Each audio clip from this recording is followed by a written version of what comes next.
Alrighty. Hello, everybody, and welcome to the evening roast. Not the morning this time. I am, of course, Sugar Chris, and with me is Mr. Morgan Quaid. Hello. A man from Great the to land be down here. under. Yeah. Uh, Australia. There seems to be a lot of those popping up in the indie comic scene anymore. We got nothing else to do. It's comics or bust. That's what it is. It's either just making comics or go out and fight the kangaroos, I guess. But we've got Miss McGee popping in the chat. Hello, McGee. I hope you're doing good this evening. We've got, of course, our chat host, Mr. Solai, on. He says, "Welcome to the Friday roast, where if you like people bursting from the inside, we have the perfect comic for you." I mean, did you see that guy's head go splosh? Hey, Chris, Morgan, and chat. Hello, Soul. Soul always has these great intros. You gotta love him. Nice. He's also known as Mr. Sheriff, or however Carla says it.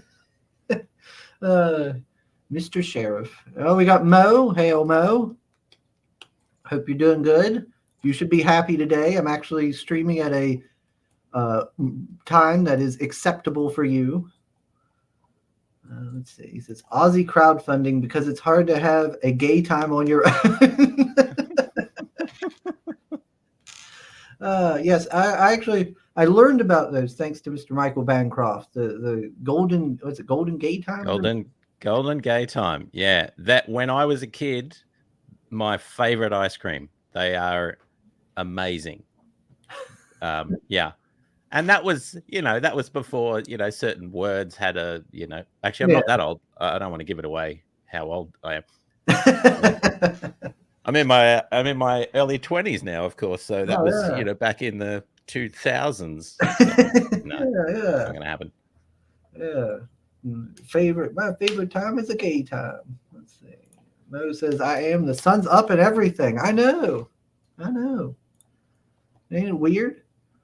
But yeah, I was talking there to Mr. Quaid before we started to stream, because when I first seen his book, I was like, "Oh, that looks cool. That looks like something I would be interested in," And the more I kept looking at the campaign, I was like, "There's something about this. I can't put my finger on it. There's something that looks very familiar about this." And then I got to like the creators, and I was like, "Wait a minute, I've heard that guy."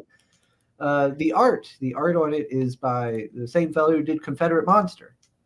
Dave Schwartz. Yeah, Mr. Schwartz. And we had him on the show back when his campaign for Confederate Monster was running. And I ended up backing it and reading it and everything.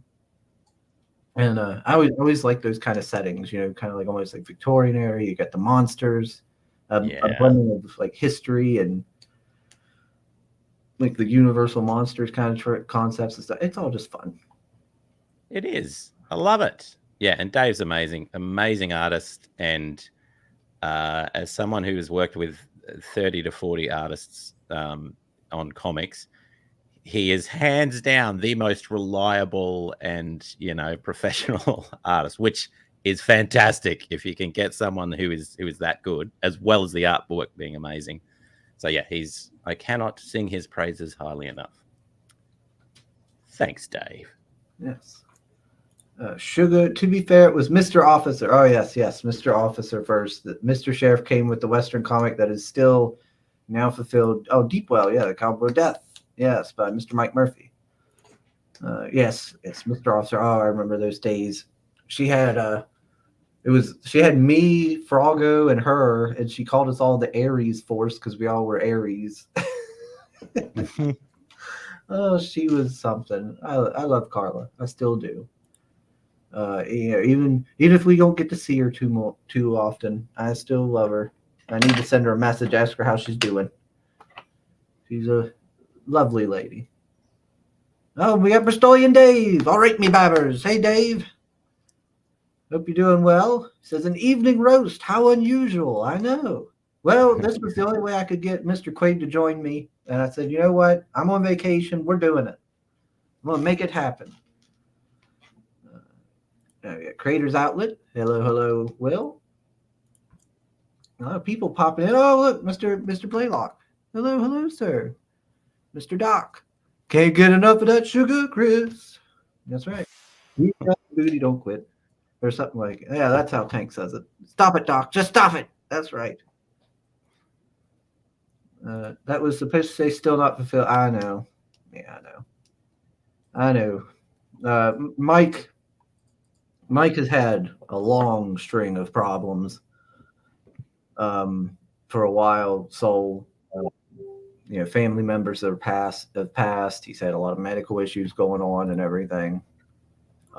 I hope he can fulfill soon. Because yeah, he is very late with his books. But there's always one boomer on Facebook. Oh, come on now, don't talk about Doc like that. Come on, Saul. Oh my! But Mr. Quaid, you are a new guest to the show.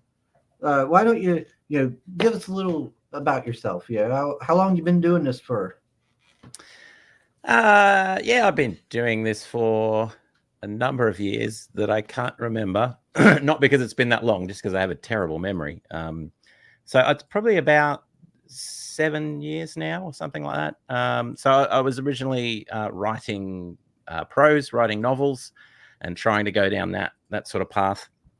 And for anyone who's tried that, and this was obviously 7, 8, 9, 10 years ago, it's quite a barbaric and difficult road to walk to try and write your own stuff, get them all edited, get them out there, find a literary agent, then find a publisher, all that sort of stuff. It's a very narrow path. So I was doing that for years and never really big into comics when I was a kid. It just wasn't something that was around my kind of where I was.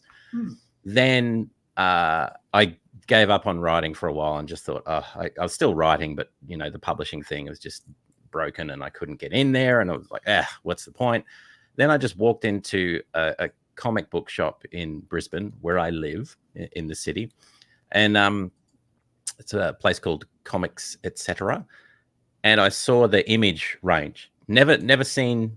So my only exposure to comics was, the traditional, Marvel, DC, that sort of thing. Superheroes, spandex, tights, capes, blah, blah, blah, which I had just no interest in at all. But then I walk in and I see the Image comic range, and I think Chew was the first book or the first series that I picked up. Oh yeah, Chew. Yeah, with Rob Guillory's art, amazing. Yeah, so started reading that, and my first thought was, I can do anything with this medium. Like there are people doing horror, they're doing, epic fantasy in a comic form. They're doing, also everything in between. So I literally emptied my wallet, walked out of that, with 2 big bags full of comics, and then just read and read and read, and then started going back to some of the classics and trying to, read everything I could to figure out how does this thing work, and immediately started translating novels into comics and making every single mistake you can make as a comic creator, because I did not ask people that know better until much, much later, which I should have done immediately. But anyway, it was all great fun. And then from then on, it's pretty much been, I think I'm 30 something comics deep now, or 35, 40, something like that. And yeah, still doing the writing, still doing novels, doing screenplays, all of that sort of stuff. But there's something about the comics medium that is so appealing. Just being able to see the thing you write be made into images and all that sort of stuff. It's great. So wow, now I'm thoroughly addicted. Daggone, you're a veteran of the scene by now then. 30 some comics. You're keeping busy. Yes. Some might say I moved too fast. And I'm very impatient, and that sort of comes out in writing sometimes. Yeah, it's great fun. I love it. It's also, I mean, if someone comes to me and says, hey, I've got a wad of cash and I'm looking for a really fun way to get rid of it. Look, I've got the perfect idea for you, dude. This what is, do you know? Woo! I got the great way for a big wad of cash. Yeah, there aren't too many people that come to me with a wad of cash asking how they can get rid of it. But if anyone is, come and see me. I've got the perfect outlet. Let's see. Cray's Outlet says, oh, crikey, another bogan. Crikey. Let's see. Dave says, I detect an Aussie. They're kind of like cousins to us Brits. Indeed. A lot of the same sensibilities, sense of humor, all that sort of stuff. Definitely. Mother England. That's Because the they thing. also live on an island prison colony.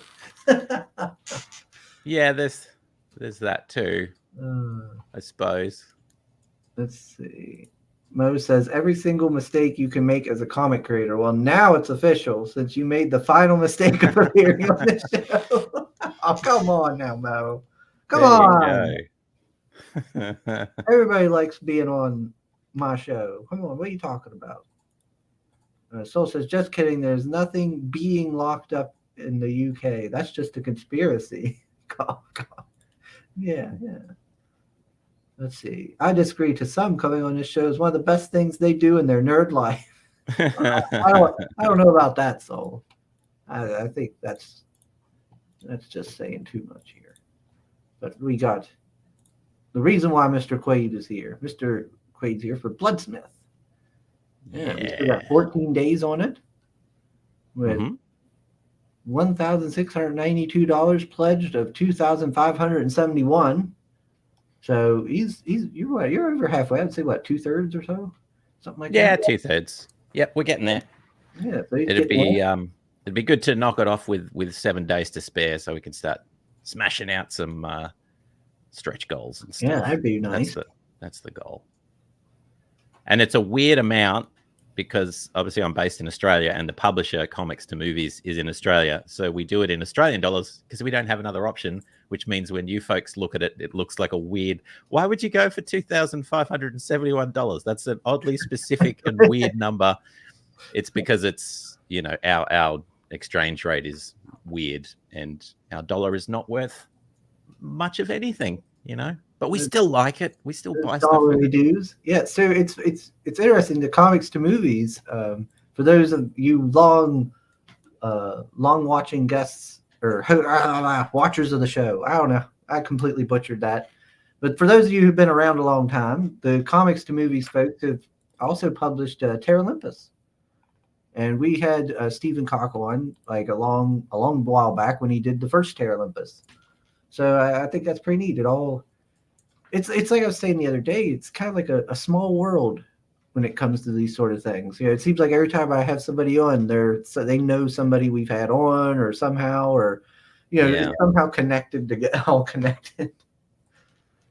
Yeah, very much so. And in Australia, there's quite a tight-knit comic community. So most of us know each other or, have had something to do with each other. Mm-hmm. Yeah. Let's see. What's everybody saying here? Mo, only if one of you crazy birds gets Chris to spell one of his stories, you can't claim that's the guest's mistake. Well, Quaid might be spared any kind of degenerate stories. I don't know. We'll have to see if we get any backers. Yeah. I mean, Mo might already be upset with me because I'm wearing my Spy X Family shirt. So Mo hates anime. He's big, right. He's anti-anime. He's anti-weebery. So I made a mistake. I didn't think about it. I wouldn't have wore it today, Mo. Let's see. A bloodsmith. So they forge things out of blood. Is this based on Sugar's Tampax battle? Jesus. So, yes, but no. Yeah, but yeah, it's a dude, the dude with the eye, the red eye there, who can manipulate his own blood and use it as a weapon and a shield and all that sort of stuff. Okay. But the downside of that, of course, is that he has to bleed to use it. So he's kind of got to injure himself to engage his weapon and stuff. So he can like harden his blood then. Yeah, and use it like a tentacle kind of thing to grab stuff and stab and anything he can imagine, basically. Yeah. Wow. But it is still his blood, so it's like the more he does of that, the tireder he gets, or the worse he feels. So he can't use other people's blood then. Well, see, this is the thing. So this campaign is for issues 1 and issues 2. So they're written and done, and the artwork's done, and lots of stuff. The next phase of the story is a larger issue 3, and then extra artwork and everything that'll close off the series. I'm not sure yet whether he can use he may be able to use someone else's blood or something else's blood. Intriguing? It may be, because there are Cthulhu type monsters involved in this story, and what would happen if he tried to use their blood? I wonder. We shall see. Maybe, perhaps. But ironically, so you do this thing, right? You write a story, and then the artwork comes in. It's amazing. It's great. And it all started with this guy, Idris Harrow, the guy with the goatee and the old English gentleman sort of type. This very dapper looking gentleman. Yeah. Dapper Dan, the bloodsmith man. So it starts with him. The problem is, within seconds of finishing the script, he's not my favorite character at all. In fact, I'm hardly interested in him, even though he's got this amazing gift and he runs the show and he's kind of the main guy. The most fun I've had is with the character on his right, our left, the dour looking lady with the veil and the puppet that you can just kind of see there, Mistress Abigail, because she's just heaps. So she only speaks through the puppet. She never speaks with her own voice. She can kind of see into the spirit realm, and then when she transcends into that realm, she becomes a younger version of herself with a female puppet, and it's a whole thing. But yeah, I had so much fun with that character that she became instantly my favorite. Interesting. Let's see. The T1000 of T cells. Yeah, there you go. That's it. Yeah. Let's see. What are they saying here? You don't have to play Clueless with me, Mo. I've been there. Pale and you have literally been Krista Delmore. I'm not upset, Sugar, but you are getting off on the wrong foot. Well, hey, I'm sorry. We got Sim, who's supposed to be in the panel, in the chat. Must be busy with his 3D printing. Oh, we got Belmont Press. Hail, sir. Mr. Belmont. Mr. Justin. Let's see. Mo says, hardening plasma to create weapon constructs sounds familiar, but much less niche than Sugar's character, the Bean Lantern. Dang it, Mo. Me off. Well, I was just watching a review on something. Oh, it was apparently The Boys. There's a new show for the Boys called like Gen V or something. Yeah. It's like a college kids, I think. Yeah, apparently like the main character uses her period blood to kill somebody or something. I don't know. Like she apparently can manipulate blood. Like, well, let me just say, I came up with this first. Well, I'm sure yours will be much better. Yeah, there you go. If you like that sort of thing, you would. If you like that sort of thing, Bloodsmith, it's the way to go. Let's play the trailer.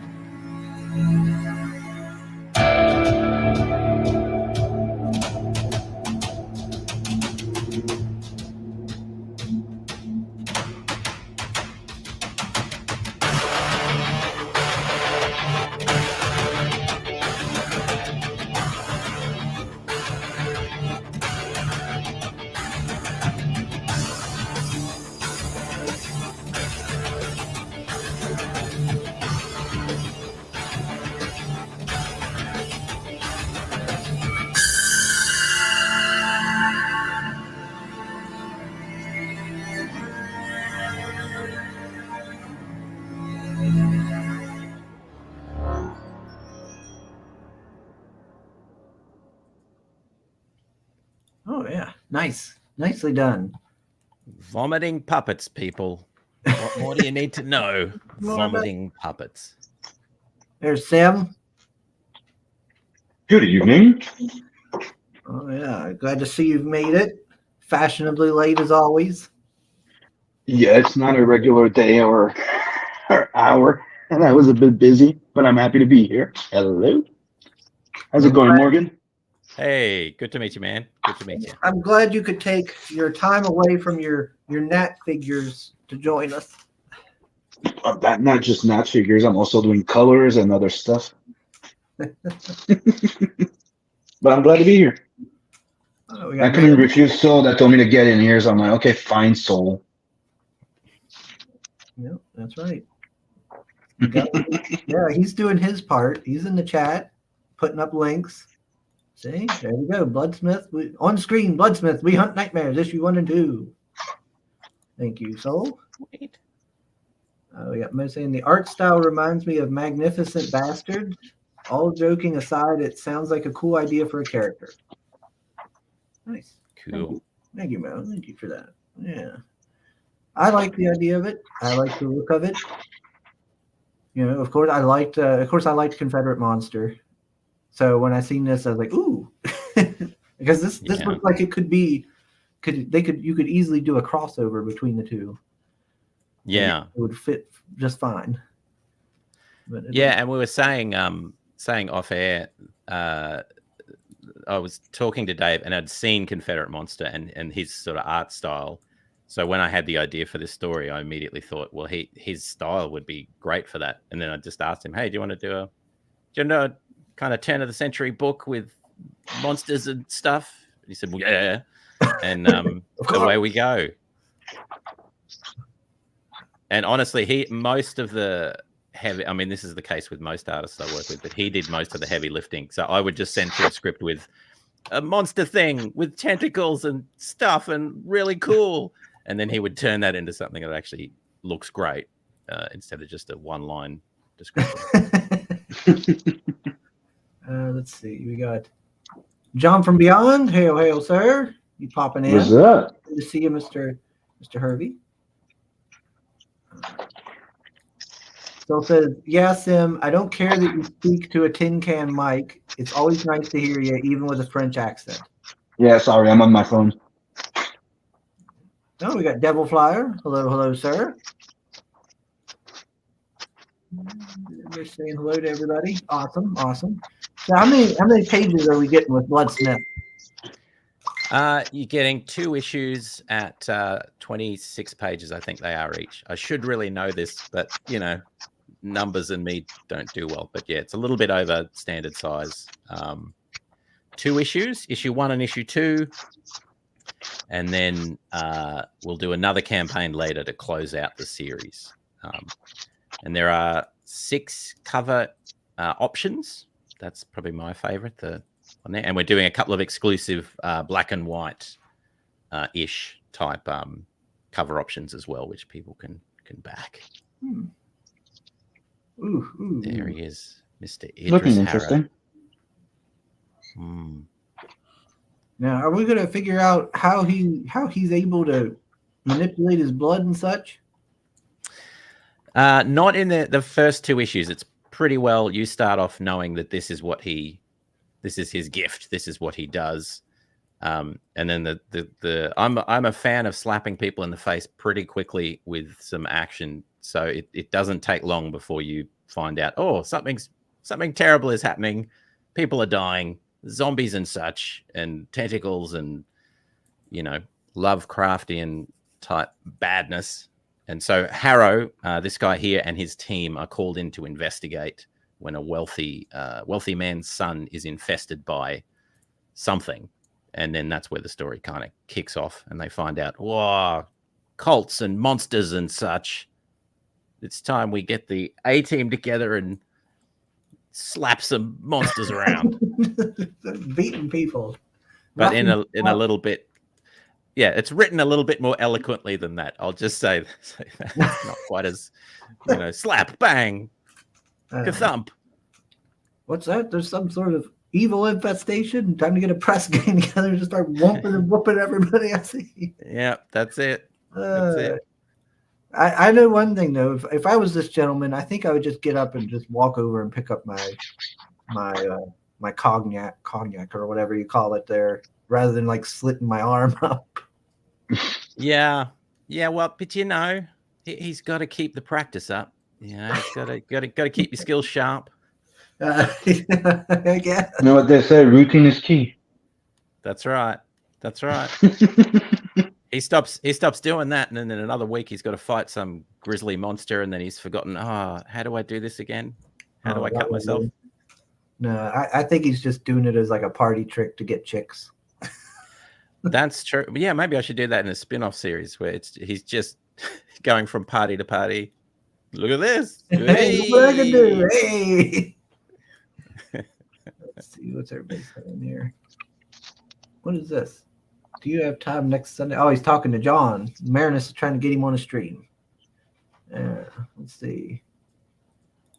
Marinus, the artist here, puts some effort into the backgrounds. Yeah, Marinus has a thing about backgrounds. He if there's no backgrounds, he will not buy a book. Right. Yeah. It's a from what I understand, artists don't like the background stuff so much. It's a lot of finicky work. But yeah, Dave does an amazing job with his, and also just the colors, the whole color scheme throughout the book is really nice. The way the paper's set out and everything is really nice, beautiful. I think one of the things I like is I do like the colors, because like I like old comics. I like stuff from like the 60s to like about the 90s or so. In that time period, those 30 years is where I pretty much will almost exclusively buy and read, except for indie stuff. And one of the things I like is how I used to get the newsprint comics, and the colors looked a little more subdued, faded. I don't know. Yeah, they're not like so bright and like, and I don't know. I like this. I like this kind of color here. This looks nice. Yeah, and so Dave's put the pictures. The pages have that kind of papery mask over the top, so the colors are a little muted, and it has that sort of textural quality to the paper, which is really good. So I haven't seen a print copy of the books yet, but I can't wait to get it just to see what it actually looks like in print. Yeah, that does look nice. Man, I wish I could look dapper like that all the time. I wish I could look like that. Freaking, yeah, I wear clothes like that, and people stare at me, and they're like, "Why are you wearing that? Whose funeral is it?" Well, you're telling me when you walk around with your PJs, they don't stare at you, or when you something else? What are you talking about? No, I'm saying if I go out wearing a suit like that, nice suit vest and everything, looking fancy, I always get like, "Oh, whose wedding is it? Oh, whose funeral?" That's my point. No matter what you wear, you're gonna have people looking at you. If they look at you, depending on you're dressing sharp. What the fuck do you want people to do? Ignore you? You're wearing sharp for people to go, "Oh, looking good." No, I'm not. I'm wearing it so I can go, "Yeah, I'm looking good," not so other people can bother me. I'm just doing it for myself. Don't look at me. I'm well dressed, but please don't look at me. Don't look at my expensive clothing. Don't look at my beauty. Oh. Shut up, Sim. Leave me alone. It says Sim is speaking through a hollowed out tree log in the Canadian mountains, just like Grizzly Adams. Yeah, I can do it, Jamboree. Buy and read. Now you're lying, Chris. I do read my books. I'll have you know. No, you don't. It just takes me a while. I get around to it. Once you're done reading all your mangas. What? So once you're done reading your mangas. I mix and match. I'll read some manga. Sometimes I'll read some comics.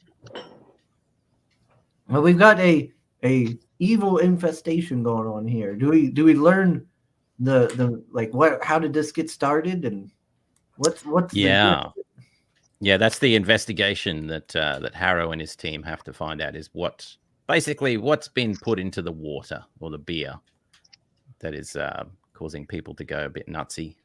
Okay. And the supernatural is in this world, is it like something that's rare, or is it more commonplace? Like, do the general public know that like these sort of things exist? Generally not. No. Yeah, it's pretty rare, but Harrow and his team, it's exclusively what they look after, and kind of the police of that era, or the constabulary, they know of it, but it's kind of like get that guy to deal with that weird stuff. We'll just deal with the normal stuff. So it doesn't happen that often. But when this story takes place, everything is getting upended and it's getting pretty bad very, very quickly for everyone. So it's gone from being something that happens in the shadows to this is now, you can't deny that this exists now. And it's affecting everyone. It's in the water, people. It's in the water. Okay, so it's a kind of a thing that happens, but people try to like ignore it exists, kind of thing. Like we don't talk about that. That's it's like ghost stories and those sorts of things. It's fringe sort of things. But the people that know that this stuff does go on. But in this case, you can't deny it because they're in the street and they're walking tentacles and such. Yeah, weird aberrations. Yeah. Ooh, splash. There he goes. He's fine, everyone. He's fine. He survives. The artwork is so good, and that guy in particular continues through the story in a couple of other pages to the point where I'm now thinking, I really want to write a spin-off story just about that dude, like about the guy who becomes this kind of Cthulhu type zombie. I don't know what that story would look like after this point because he's just going to be, just wandering around. Yeah, doing nothing. But yeah, so good. Let's see. What's everybody saying? Soul says, Sim, can you mute yourself when cutting vegetables? Okay. Sorry, I'm muted. Tree Goblin's with us. Hello, Tree Goblin. You probably heard me chew my burger, so that's why I'm muted. Oh, okay. Sugar, they stare at you because of the funky colors. It's not that it's a suit. It's that it's purple and his feathers coming out. Hey, I gotta look funky fresh. Let's see. Sim, that's not a tambourine. That's a didgeridoo. I did say that. I said no, but I can play the didgeridoo. There we go. Oh, ow. That's my favorite, that one. And creepy nuns in the background. It's great. That's lovely.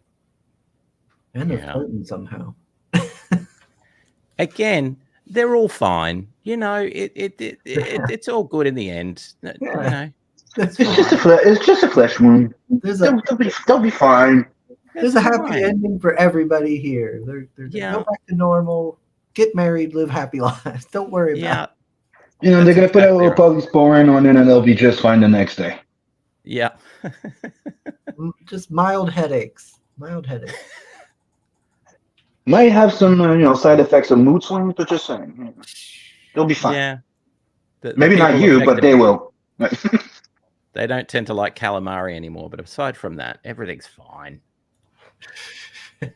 Yeah, and don't worry, Mo. This isn't the anime kind of tentacles either. These are the bad kind. Yeah, they gave tentacles a bad name. Let's see. Oh, yeah, look at all them. Yeah, so they're all the other books by Comics to Movies, the publisher. Yeah, sad. I remember Terra Olympus, and I've seen some of these others because I remember seeing this Comics to Movies publishing label. That's why I was asking you about it. Terra Olympus, XCT, Fractured Shards is a big one, and the 13th Labor is another big one as well. And there's a whole bunch. Really good quality. That's why I went to these to this publisher because the quality of the stuff's really, really good.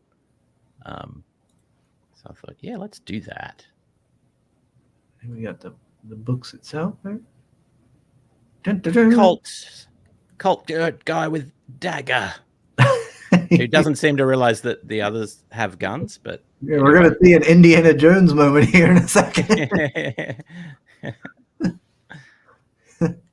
Your fancy cult magic won't save you now. That's got the power of Smith and Wesson on his side. But who? Let's learn more about some of these other characters. Like you've already touched on our lady with the doll, the mistress, the dummy. Mistress Abigail. Yes, indeed. Yeah. So why does she have this doll? What's her deal here? So she's kind of a medium kind of spirit walker type witchy person. The backstory is a bit weird around why she wears basically a funeral dress all the time. But yeah, she's kind of an old crone type character who only ever speaks through her puppet, who has a kind of grouchy vibe and a bit of a smart mouth and all that sort of stuff. But that's in this physical realm. When she transcends into the spiritual realm, she becomes a much younger version of herself, and the puppet changes into a female puppet. So it's kind of the, playing with the, black, white, up, down, those sort of differences. Okay.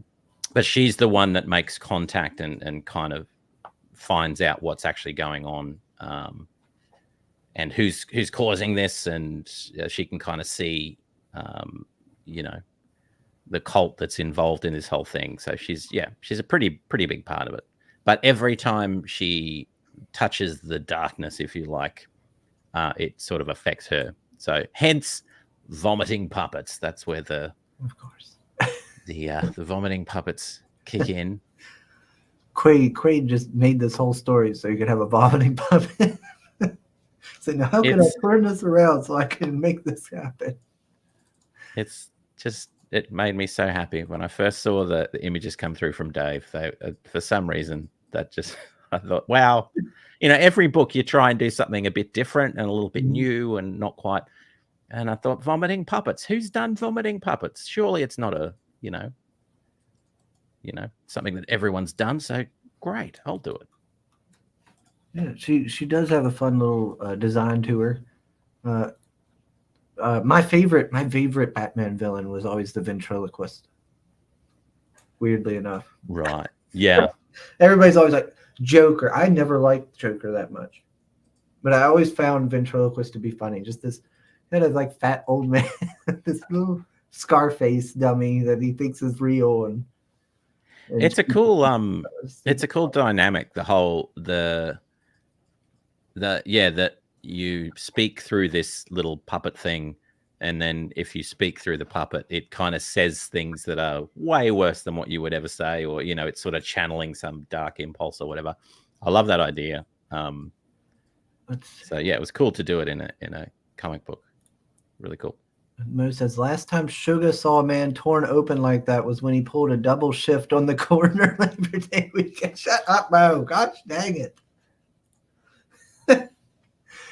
Oh Lord, that's all they like doing. Quaid is make fun of me. That's a big thing about these shows. I come on here and they just mock me. No love, let me tell you. Soul says vomiting puppets sounds like a whiskey punk band. Yeah, good name for a band. I agree. And then who's this black feller here? His gentleman here. So his name is Dane Flint, and he's kind of your turn of the century sciencey type guy. So experimentations and machines and all that sort of stuff. Goggles, or magnifying glasses or whatever they are. And he's also quite fond of the guns. He's the only one that uses guns, because it's kind of set in the old England era where guns weren't as prevalent, and you see the guy with the glasses and the bowler hat next to Harrow. He's he's kind of he runs the local police area, and of course they have truncheons and sticks and stuff, not guns. Whereas Dane is a fan of the 6-shooter or the 12 shooters if you have two of them, I suppose. Good job, Dane. Yeah, I already like him. Yeah, it's like, because everyone else is using all the magic and all that sort of stuff. He just shoots stuff, and then uses science where he can to help. But yeah, mainly just shooting stuff. Let's see your ooky spooky nonsense protect you from a big metal slug traveling through your chest. Yeah, boom, baby. That's it. Sugar, come on, don't take that personal. Double night shifts on the weekend don't even exist. What are you talking about? Double night shifts on the weekend. What? I don't know what you're talking about. And of course we have our bloodsmith himself there, Yes. Idris always, Harrow. always making sure he looks nice, He even when does. evil is afoot. He's very dapper. He's always got time to put some stuff in his beard or whatever he does. He's like, oh, whoa, whoa, hold up! I've got to wax my beard. That's right. I gotta look I- good fighting supernatural darkness. Do you know what that reminded me of, man? Remember that? What is it? 100 Ways to Die in the West by McFarlane, the guy that did the Bounty Guy. There was a part of it, the mustache song with what's his name again? Neil Patrick Harris. Yeah. And all the big old song about the mustache and the flip mustache. Yeah. That's so just right. the line that you said, no, he has the time in the morning to just set everything. And I'm like, yeah, because it's a mustache. yeah. You got to have a mustache. It's was it? I think that's what it was. 1,000 Ways to Die in the West or something like that. Yeah, it was like 100. Yeah, that was the one. Die in the West. Yeah, 100 Ways to Die. Yeah. My dad enjoyed it decently. I liked. We always quoted that one part in it where they're like about $1. Take your hat off, boy. There's $1 bill. Yeah, that's right. Yeah. Every time I find something like $1, he's like $1. Like, oh, that's my dad. Take your hat off. There's $1 bill. I'd buy that for $1. Yeah, I'd buy that for $1. I mean, of course, we have our police chief over there. Does he have mutton chops? I think so. Yes. Hell yeah, mutton chops are great. Chief Inspector Glass. He is. Well, he looks a bit scared. Yeah, I didn't. Fairly heroic. He's looking kind of like, oh shit. I didn't do much of a backstory with him. He is the scared guy. He's the guy in the background going, ah. Yeah, that's his job, to be scared and baffled. I'll let you guys handle this. I'm just a simple policeman. This is out of my league. I handle muggers. Yeah. Mo just said that I sound like I'm streaming from the Old West. Yeah, sorry, Mo. I'm using my phone. A double shift just means he's taking double shafts. Oh Lord. And so says Sim sounds more and more like a death metal record. Please don't clip him and play him backward. Bad things might happen. That might be how all this started in Bloodsmith. They played an old vinyl record backwards or something. Yeah. You hit the reverse button by mistake. He sounds like a sample from the classic LP Puke Puppet out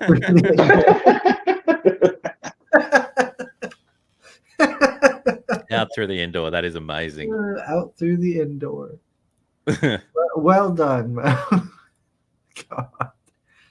Oh man, so we got some variants. I see. Oh well, we've got. Hold on here. We got the production time on. That's good. So we've got like when we should expect it to be delivered for everybody. Yeah. All the artwork's done. They're all ready to go. We just got to print and ship. Oh, well, or so email. Should be a relatively decently quick turnaround then for the campaign. Yeah. I mean, it's this time of year, so with Christmas and stuff and holidays, but it's still pretty quick. Digital will definitely be quick because you're not going to be waiting years for it, folks. That's positive. Yeah, that's it. Let's see. So we got some variants here. Super limited edition black and white cover. How limited are we talking here? I think there's about 30, and that was a very Australian thing that I did there. So for those of you that don't know, Australians have this thing where we go up at the end of a sentence for no reason, even if we're not asking a question. And I've just illustrated that before. But yeah, so I think we have about 30. 30 that are available with this campaign only. And it's that cover and then the kind of zombie face cover, which is a really, really cool cool one. Something a little bit different Hmm. for the fans. We got the rewards here. Yeah, so digital, you get 3 extra issues, 3 extra comics, I should say, as well. 2 of them are mine, and then one of them's from Comics to Movies as well. Talos, which is your kind of mythological war fighting drama sort of stuff. So yeah, so if you get a bundle in that pack as well, and then pretty much everything from here on gets that extra bundle as well, which is sweet. Sugar, since you already have sort of a self-insert character in the book and therefore don't have to get a drawn in tier, backing this would kind of be... What are you talking about, Soul? I don't have a self-insert in here. What do you mean? Which one? Yeah, what are you talking about, Soul? They're super dapper, probably. Dapper, yeah. Or the puking Dapper Dan. puppet. If it's Cerberus, it's the puking puppet. Are you trying to say I'm an old granny? Yeah, about. And I'm just saying. I'm just saying. My first thought would be the dapper, right? But if it's to roast you, it's probably the puking puppet. Yeah, I don't see anyone who looks like me. I don't know what he's talking about. All right, let me see. So we got, of course, the digital. Now this, look here, Shadow's daughter, Rogue Bloodmancer. Yeah. Mr. Quaid, what is this with you and manipulating blood here? Well, yeah. So I like the idea of things that are insubstantial being made substantial and used as a weapon and that sort of stuff. So that series is about a young woman that can manipulate shadow and a similar sort of thing. But it's more of an urban fantasy kind of vibe. But yeah, cool story, cool idea. Bloodsmith kind of came out of a similar sort of the eagle-eyed viewer might see that there's some sort of connection there. Yeah, I only have 3 ideas and I just keep reusing them. So it's the same idea. It's just with a different dude and a different substance. So instead of shadow, it's with blood.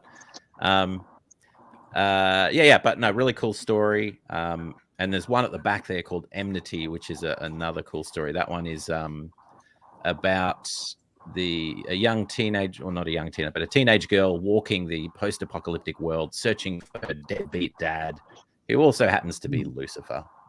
So I thought you were going to say, who also can manipulate his blood. Yeah, no. You don't get more than deep. Well, actually, okay, so the shadows. I'm just realizing how much of a one-trick pony I am. So the Shadow's Daughter series, there's a spin-off little book that was part of that whole thing. It's about nine books in the series so far, and there was one little spin-off. And I made this character, just a dumb character, but he was called the Dairy Avenger, and like a superhero spoof sort of thing. And his whole thing is that he can manipulate yogurt, but only yogurt. Only yogurt. Only yogurt. And he can't do much with it, but he can sort of shoof it around in the air and all that sort of stuff. So it's the same thing. It's just with yogurt. But I just thought that would be fun. Again, he can't do anything with it, and it's only yogurt. But there you go.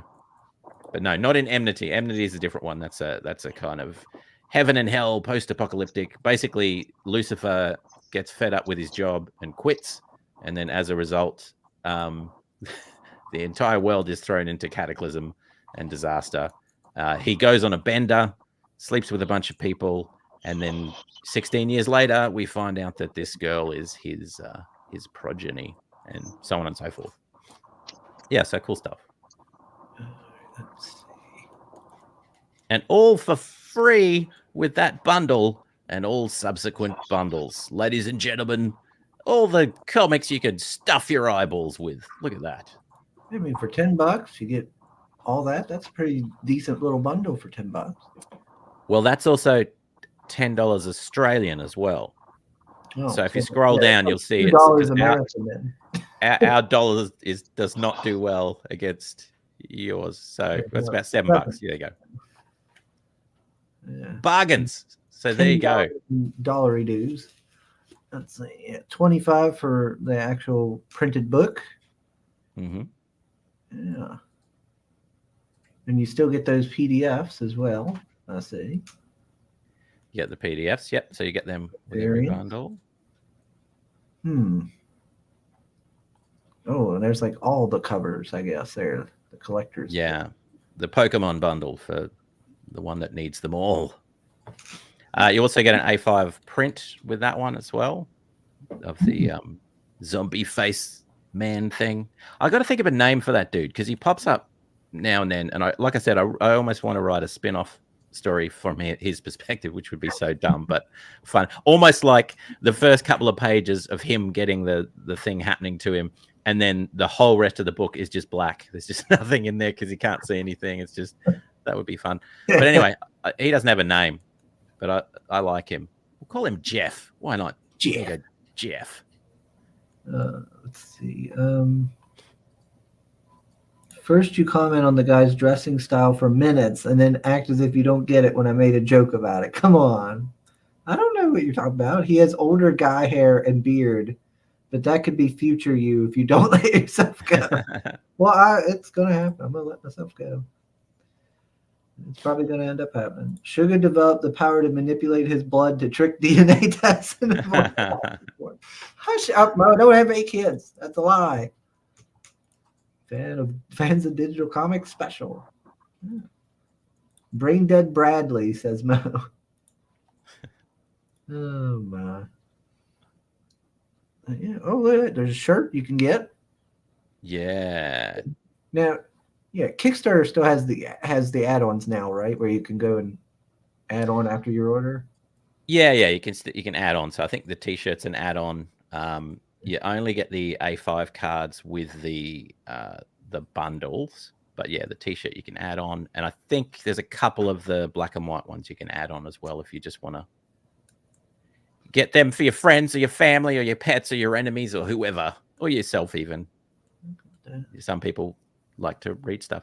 Oh, what's this? There's two drawn-in options. So one of them is a cast shot at the end of the first issue, where you get drawn in alongside the characters that are in the book.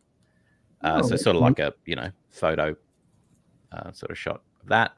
And then the other one is getting drawn into issue 3 as a character that either gets killed off or zombified or something else happens. But you'll actually be drawn into the story itself, which is quite a common thing these days. Or you can even get a cover, get yourself drawn into a cover. Whoa. For the now that's something I haven't seen offered, a drawn-in cover. Yeah, that's a big one because it's you and you're on the front. Yeah, you're holding an apple or something. I don't know, doing something exciting. Yeah, that would be some big bragging rights for folks there. Yeah, that's the one to get framed, and you get 10 copies as well, because then you can brag at people by gifting them a sealed copy and telling them never to open it and look inside, but just admire your amazing cover. I don't have any kids. I'm just like, shut up. I don't. Oh, we got Jay Ryan. He really changed his image. Obviously, he doesn't have any kids. He's still a virgin. He's a 40-year-old virgin. Yeah. No. Creator package. What's all that then? Yeah, so this is for someone that wants to get into, they basically want to produce their own book, but they don't know how, or they've started, but they're not sure. They've never run a campaign before. So this is kind of like we'll help you with the script. We'll help you with the promotion. We'll stick you on a podcast and interview you. You also get the bundle with all the stuff in it. And we will also basically help you set up your Kickstarter campaign and your page and help you, get in there and do it. So that's for the creator that's a bit tentative or hasn't done this before and wants some support to wants a little launch into the world. Help easing into that creator role, I guess. Yeah. And I can give them a long list of all the things not to do because I have done them. And so one example is my first campaign, because I'm in Australia, obviously. Howdy. And howdy, we don't even say howdy. g'day is what I should have said. So in Australia, so printing is obviously an issue over in the States. So when I first started, I didn't realize I could get the books printed in the US and shipped from the US to keep costs down and all this stuff, which is what we do now. But when I started, I didn't do that. So predominantly the first campaign was backed by US backers. So I printed in the US, posted them to Australia, and then predominantly posted them back to the US, which again, if you've got a wad of cash that you're wanting to get rid of, I can show you very easy ways to just get rid of that cash. And that was just a terrible mistake. Don't do that, kids. Don't post from overseas and then post back overseas. Doesn't work. Anyhow, that's just one mistake. Oh Lord. Yeah, so we got there's our all the add-on. covers. You got your different covers. You got the shirt as well. Yeah. And then we got stretch goals. 150 backers or $6,000. Nice. What happens when we hit those? They are revealed. So we got to get get funded first, and then we start revealing the stretch goals. But there may be music as part of that. There may be additional comics as part of that. Bunch of cool stuff coming. But we've got to hit the goal first, and then kick on to the stretch goals. So we're getting there. You're getting there on that first one, though. We are at 109 backers. Yeah, we're getting close. I think we'll hit it by time. I think you have time to get funded, though. I mean, as I said, 14 days. You're 2/3 of the way there already. Yeah, 100%. I'm Yeah, we just very need to get confident. more eyes on it. Claiming sugar. Yeah. Shut up, Mo. God. That joke was worth me going on YouTube to go laugh at it. As you can see, I did a big XD there. That was a good one, Mo. Sugar, that creator package isn't for you. Just think how reluctant you were with flintlock horses and Russian sniper bears. Shut up, so maybe one day I'll make you a book about flintlock horses and Russian sniper bears. Don't even make sense. Why would bears be snipers? They're so big. Make it harder for them to hide. Let me see. Sugar's sexuality is fluid. He's something of an LGBT 1000. Shut up, Mo. Let me see. Okay, we got the link. Thank you, Soul. Always good. So what's your future plans once you get done with this one? Move straight on to the have Christmas would be great. And then after that, move on to issue 3, and then the additional artwork and all that sort of stuff. So next year we'll run the second campaign, which will close out the story and have some new artwork that we haven't had before. And then I don't know yet, but I think we might do a special kind of cover option, maybe some foils and some other things as well, with the combined, put them all together into one book with some extra stuff as well. Mm-hmm. But that's the goal. Okay. Yeah. And you're gonna make what other books you got planned for other than Blinks? Oh wow. So many books. So Dusk Witch was one that I've just ran a couple of months ago. That's a New Orleans based kind of urban fantasy horror book, black and white, really cool artwork. So second issue of that will be coming out. She cannot manipulate shadow or blood or anything like that. So, it's a bit different. Yeah, new idea for you, Quaid. There you go. She Step out of your boundary. She eats dead body parts and uses the bones to create magic. So that's different. That's not the same as this. Anyway, so that's a really cool series. That's The Magical Cannibal. Awesome. Yeah, exactly. So that one's coming out. There are a couple that I can't announce yet that are coming out. There's also Blade in the Dark from Scout Comics. So that one is releasing, I think, issue 2 soon, and then issue 3, and then issue 4 over the next few months. So that one's coming out. That's a samurai horror, black and white, really, really amazing artwork. Like, it looks cinema, you know, it looks like cinema. It's amazing, by an artist named Willie Roberts. That one is already out. Issue 1 is out. Issue 2 is coming out. So there's a whole bunch of those coming. That's going to be really great. I may or may not run a Kickstarter for that one as well. But by the time the 5 issues are out, we'll just have to see. But that one you can go and buy from comic shops and such, wherever you buy your comics, I believe. Awesome. So that one's called Blade in the Dark.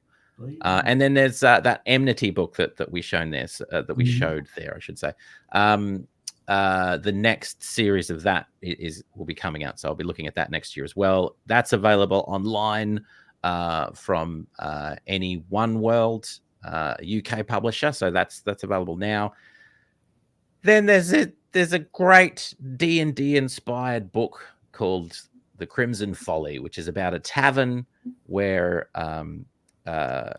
all the activity within the story happens within this sprawling D&D style tavern. That book's already done. The campaign's run, but we're going to run an online D&D style one shot to relaunch the book and do some other stuff with that. So that's going to be pretty cool. And then a couple of other projects here and there. I've noticed a trend. They all seem to be horror based, Mr. Quaid. Is that just your special wheelhouse you got going on? Well, so this is the thing, right? So a couple of years ago, a friend of mine said, oh, yeah. So he wrote a review or something and said, you know, Quaid's horror comic. And I went back to him and said, is it really horror, though? I thought it was just, it's kind of fantasy. And I had to really look at it and realize, oh, yeah, I do write horror. I didn't realize. So I have this thing, right? This thing called aphantasia, which I only found out about last year, which is basically I have no visual imagination. So if I say to you, imagine a horse, and you can close your eyes and you can imagine a horse. It might be, you know, different color or size or style or whatever, a different style of horse. I close my eyes and I see nothing. I don't have any memory of smells, or I can't remember specific sounds and those sorts of things. If I hear someone talking from a memory, it's in my voice, not in their voice. So it's a whole thing. Around about 2% of people have a version of this thing. I wasn't aware of that. But what that means is when I'm writing, I can't clearly visualize the scene, like really vividly. I can't see anything visual. I can imagine it. I can imagine what's going on. Otherwise, I wouldn't be able to write, obviously. But I can't see the stuff.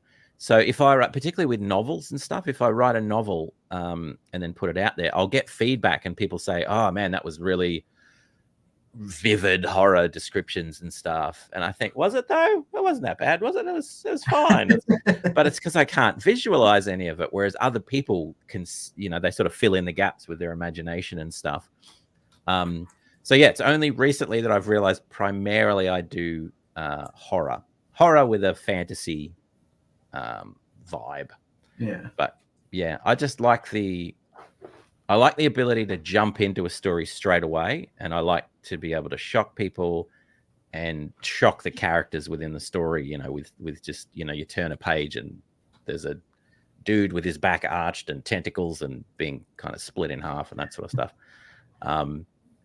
Yeah, I like that sort of style. So I've kind of gravitated towards it. Yeah, it's,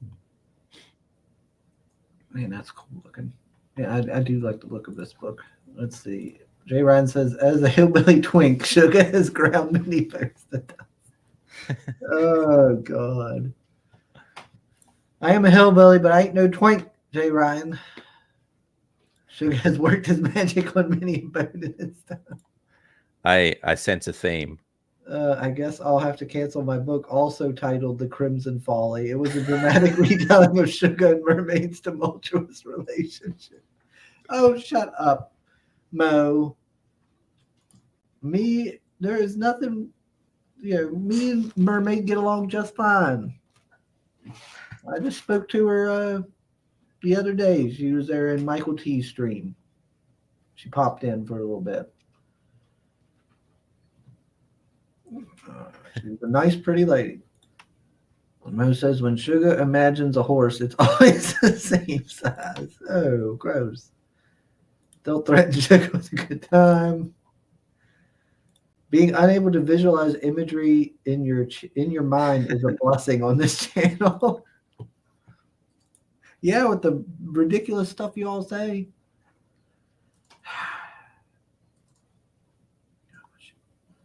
He's got a nice little bloodstone there on his tie. Neat. He does. He does. That was something I used to. I had when I was a kid. It was called a Bloodstone. Ulysses Bloodstone. It was a Marvel book.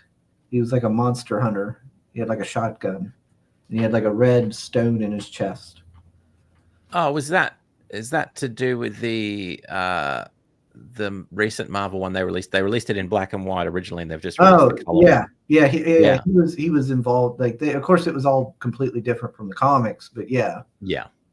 Yeah, it was the same idea. It took like that whole wheelhouse, like monster, the monster universe of Marvel, and implemented it into that.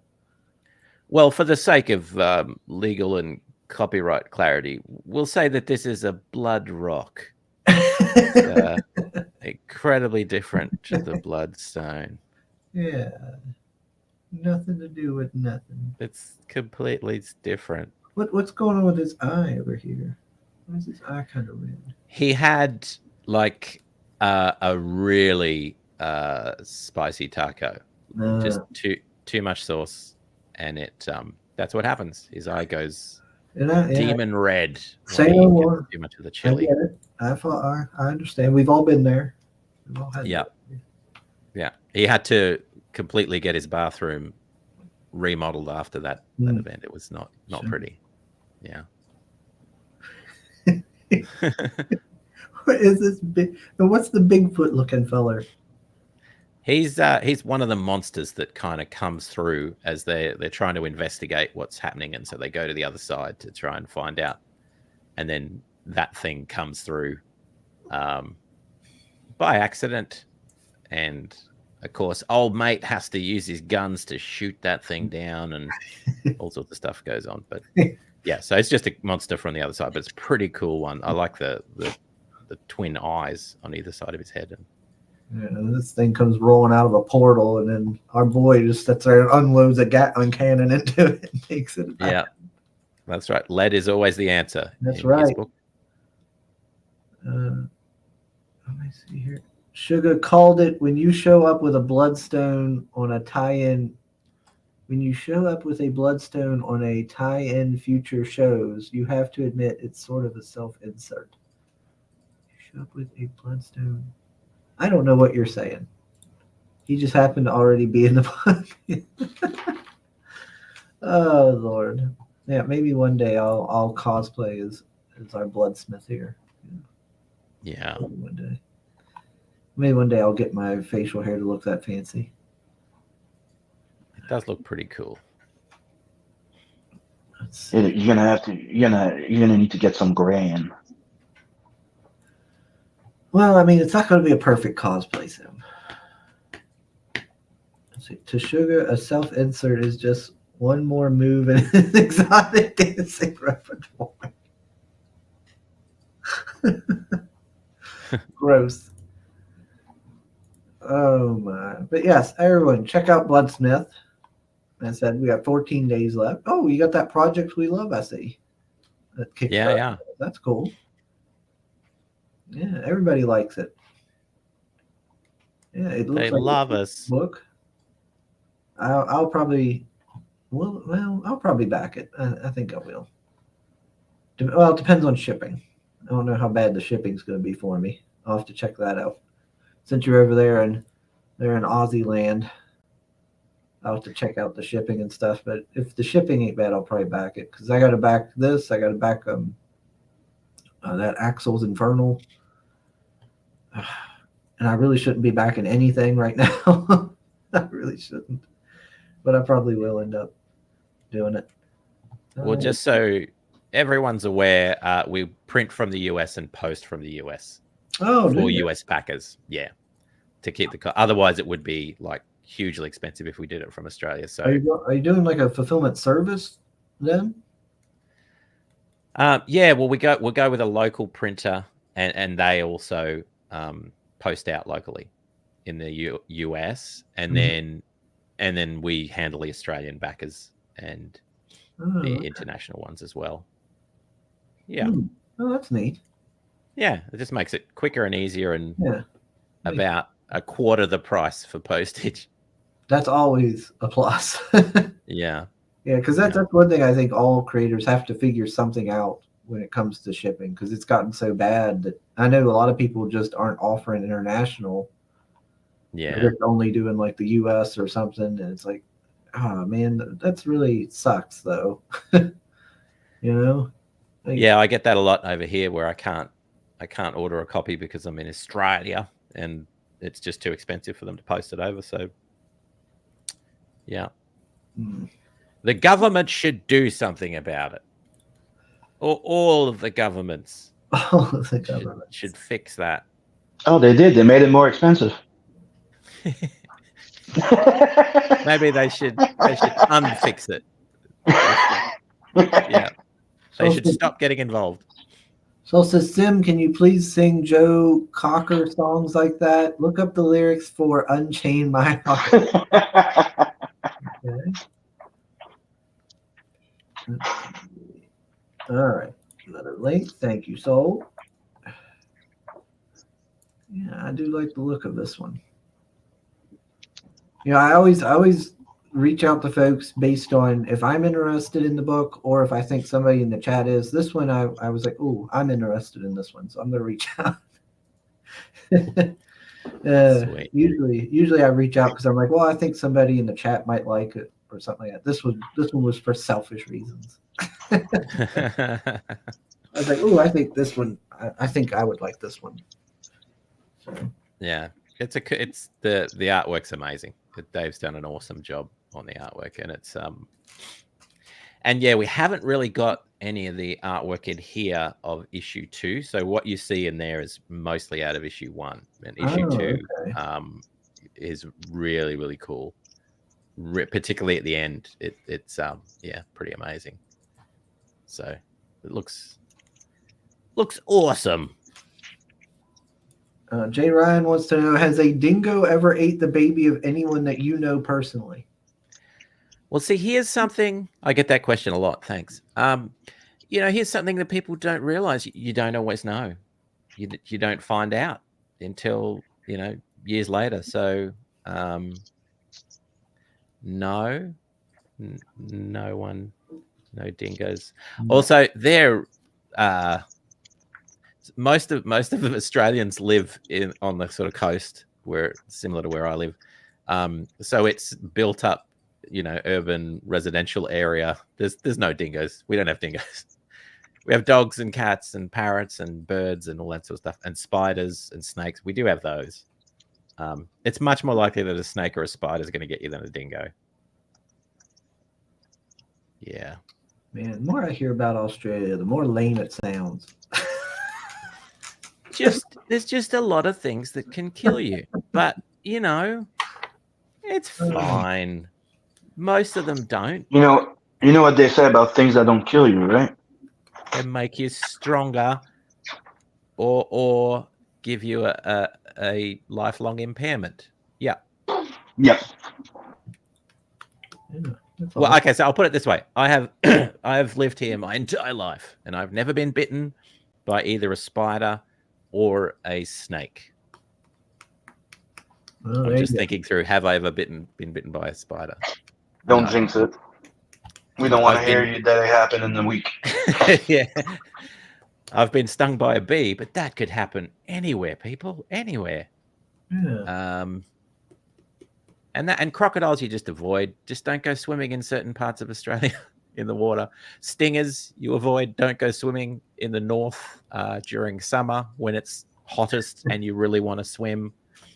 Don't swim outside the flag. There's just a bunch of rules that as long as you always obey those rules, everything is fine. There was a lady a few doors down who had a snake come through her toilet, but it didn't kill her. And I've never had a snake come up through the toilet. I was a bit worried for a few weeks after hearing that, but so it's fine. Come to Australia. You go, you sit, and you double check. Yeah, so right. just for recap here, don't go swimming in Australia anywhere apparently, and don't sit on your toilet. You just got to be careful. Obey those few rules, and you'll be fine. The rules for survival in Australia: just don't do anything, because there's some sort of creature lurking within the depths.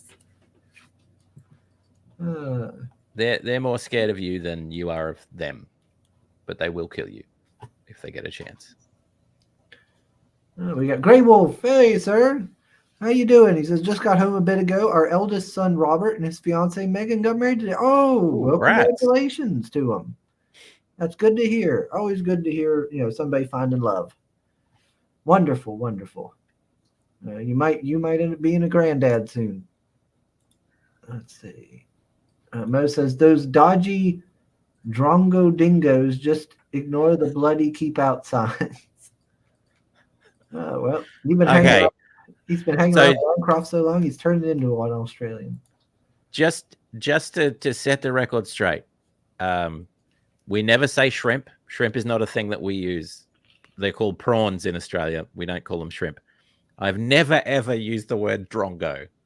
Never, in any circumstances. However, we do say g'day all the time. We do say mate all the time, and we do like Vegemite. Yeah. Anyway, so that's all you need to know about this wonderful country. Jaron says, I romanticize the roaming bands of dingoes taking babies in the night, I guess. Apparently. Yeah, he says, I was hoping there was something to keep the population in check. There is.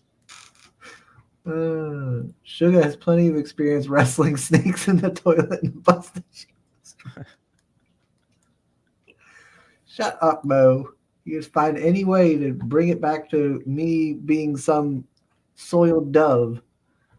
Let's see. Grail says Australia has 3 escaped feral bush pigs. They host the view. Oh, come on now, Grail. Oh no. Shrimp on the barbie. Yeah, again, prawns. So when that ad came out, whenever it was in the 70s or whatever, with Paul Hogan saying, put another shrimp on a barbie, none of us knew what he was talking about. I for the first 30 years of my life, I thought shrimp was a different species to prawn, and that it was just native to the US and it was different, but it's the same thing. It's just a different way of calling them. I didn't know. I thought, oh, maybe they've got shrimps over there instead of prawns. It's the same thing, just a different name. It's all marketing, people. Marketing. Yeah. Plus, also, I don't know anyone in Australia that puts a shrimp on a barbie. We go with sausages and steak and other stuff. Why would you put it? I mean, I suppose you could. Why would you do that? Put it in a pan with some butter and garlic, and why would you stick it on a... Anyway, who knows? Who knows? But yeah, so we've been talking about Bloodsmith with Mr. Morgan Quaid. For those just hopping in or just joining us, a cool supernatural, I guess you'd say like Victorian England monster comic with this dapper gentleman who can control his blood. Yeah, look quite good. It looks like a lot of fun. It's with art done by the gentleman who did a Confederate Monster that we had on a long while back. So, it's going to look good. And look at all this cool stuff happening. Yeah. Look at him. He's like, I don't feel like getting up. I'm too regal and refined to get out of bed, to get out of my chair. I'm gonna have my brother get my drink for me. Yeah, drink. And then we've got like some sort of evil demonic tapeworm thing going into this man's ear. Yeah. Let's see. Soul says Night's Watch has a video up today where Shad is making some Friday night tights. Folks eat Vegemite. I sense a theme. Ooh. Oh, those, I know who they are now. Okay. Yeah, I know. I never watch any of those folks. I'll be honest. I've never had Vegemite. I've seen it, but that's about it. Like in pictures. It is incredibly pungent, and the idea is you put a lot of butter on toast and a very, very small amount of Vegemite, and it's delicious. You do not do a Tom Hanks and spread it thick.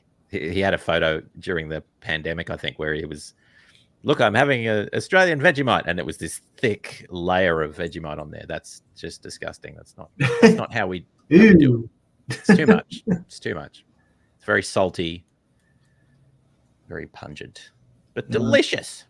Mo says shrimp are different than prawns. We also have prawns, aka jumbo shrimp. Oh. Okay, so now I'm just more confused. I don't know. I've only ever had shrimp like once or twice in my life. So I have no idea. I had shrimp once and I was fine. I had shrimp the second time and I broke out in hives. And I've never been able to go back and have shrimp again because I was like, well, what if I break out in hives again? Because my mom, of course, freaked out about it. It was like, oh my God, you're allergic. You're going to die if you have it again. Never take it again. I was like, but I want to try it. It was kind of good. I was like, maybe it was just bad shrimp. Let me find out. I'll try a little more. We'll be on standby. If it goes wrong, we'll go to the hospital. Yeah, just go to the hospital car park and down some shrimp. Yeah. We'll be, things start to turn ugly. We'll run into the hospital. Gray Wolf says freshwater prawns are grown here in the Tennessee and Mississippi rivers. There you go. Bill says they're sea insects. No matter what you call them, just look at their noses. All right, Soul. Calm down. But yeah, this is wild. I'm wanting to know what's going on here with this man. What is this greenness? It looks like is there like another person coming out of him? What is that deal with that? Tentacles, my friend. Blam! Tentacles. Buy the book and find out. Yeah, I can't give it all away. Yeah, I guess we can't have too many spoilers. He could also just be allergic to shrimp. That could be. Yeah. And that's what your mum's afraid of. That will happen. So yeah, she's afraid of this exact sequence of events occurring. Yeah. I'm gonna eat some seafood and tentacles are gonna start erupting out of my chest. It could happen. This is what happens when you go to Long John Silver's, folks. Oh my. Yeah, I'll probably be back in Bloodsmith myself. I would recommend folks check out the campaign here, like we've been doing. Give it a read, see if it interests you. And I don't know. It's been. What are you doing, Sam? What was that? What? What was that? What was what? Gosh dang it, Sam. There. I did a bigger version of that model. Oh, nice. Oh, hold on. The other way around. Yeah, do that. That's pretty big. That was the medium size one. But that's actually the actual size of the mini. Yeah, it looks like it's turning out better. Yeah. Kind of. Yeah, I'm having fun. Well, that's what matters. All right. There's some frustrating moments, but shit happens. I'm going to start to wrap this thing up. It's about an hour and a half. I'm sure Mr. Quaid has things to do rather than listen to us ramble on. I've got snakes to fight and Vegemite to eat. Yeah, he's got to go brave the outback. And those big ass spiders that take over your house. Yeah, and mice apparently. Mice mouth plagues in New South Wales. Yeah. Yeah. So Sim is like part-time McFarlane Toys now. Yeah, he's Yeah, I'm like, getting there. he's the Wish version of McFarlane. Yeah, you went too far there. That's a bit too far. So thank you, Mr. Quaid, for joining us. I appreciate it. Thanks for having me. If you want to come back on for your future books, or before this one ends, or anytime or anything, just reach out and I'd be glad to have you back on. Sweet. All your books look pretty interesting from what I've seen so far. Thanks, man. Thanks, of course, Sim, for hopping in. Of course. And thanks all the folks in the chat for popping on. I was a little worried, since we had a different time period. I was like, oh no, is people going to be here? I was like, oh no. I was like, I'm going to start this stream and it's going to have like 0 watchers. But and like usual, don't forget to sub, like, and share. But folks popped in, which was great to see. Getting more eyes on Mr. Quaid's book was the goal here, and I think we managed to help people know that it exists. Jay Ryan says, "Damn, the Wish version of the Todd Father." So says Sim, and your build a figure will just be a big Alf. Yep. Oh, wait till you find out more about that project I'm starting. I got a lot of cool stuff coming in the toy department and games. Yep. So thanks everybody. Go check out Bloodsmith, and I will see you. Hold on. I think you said Monday, or we have somebody Saturday. I'm not sure. Tomorrow. Oh yeah. Yeah, we'll see you tomorrow. I have a fella called Dionysus Zogaris. Man, Okay. I'm sure I'm messing his name up, but I reached out to him. He said he'd come on tomorrow, so that'll be tomorrow. And I know Monday I have a guest, but I haven't put it into the StreamYards yet. I'm not sure about Sunday though. So see you all later.